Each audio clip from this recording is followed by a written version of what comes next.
कफन और अर्थी की लकड़ी का मूल्य की कीमत क्या होती है, ये बात कोई राजवीर और देवराज से जाके पूछे। ठेला पे ले गए, शमशान घाट पे ले गए।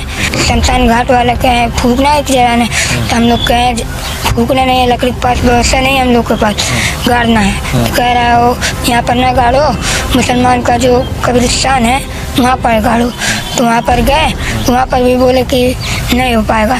5 चौकी पे आए, वहाँ से मदद मांगे तो सब भगा रहे थे, इधर उधर लेके ठेला। दो बच्चे, राजवीर की उम्र मात्र 14 साल है, देवराज की उम्र मात्र 10 साल है। लव कुमार पटवा जो इन बच्चों के पिता हैं, वो गांव-गांव में जाकर चूड़ी और बिंदी को अपने ठेले पर रखकर बेचा करते थे। उसी से जो इनकम होती थी उससे अपने घर का भरण पोषण किया करते थे। कुछ ही समय पहले जब उनकी पत्नी का निधन हो जाता है, उसके बाद में लव कुमार पटवा जो है वो बीमार रहने लगते हैं और इतने ज्यादा बीमार हो जाते हैं तो काफी समय तक वो बिस्तर पर आ जाते हैं।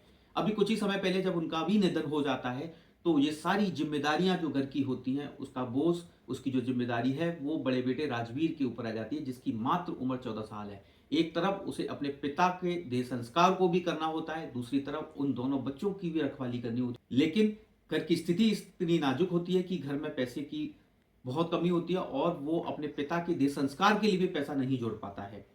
पिता के शव को ठेले पर रखकर शमशान तक लेके जाता है, तो इस अंतराल में बीच में निकलने वाले रोड पर जो निकलने वाले लोग हैं वो उस सबको देखकर काफी दुख जताते हैं, लेकिन कोई भी व्यक्ति उन बच्चों के साथ में मदद करने के लिए खड़ा नहीं होता है।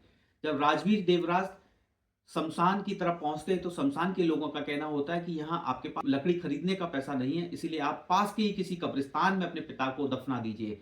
लेकिन जब कब्रिस्तान में जाते हैं तो कब्रिस्तान के लोगों का कहना होता है कि आप हिंदू हैं और ये मुस्लिम कब्रिस्तान है, इसलिए आप यहाँ नहीं दफना सकते हैं। इसकी खबर जब दो युवाओं को मिलती है, राशिद और वारिस को, तो वो लोग आते हैं, यहाँ पर दूध का काम करते हैं और उस पिता को जो इस भारत का एक नागरिक है उसको सम्मान के साथ में अंतिम संस्कार करवाते हैं। दोस्तों, ये कड़वी सच्चाई है इस समाज की।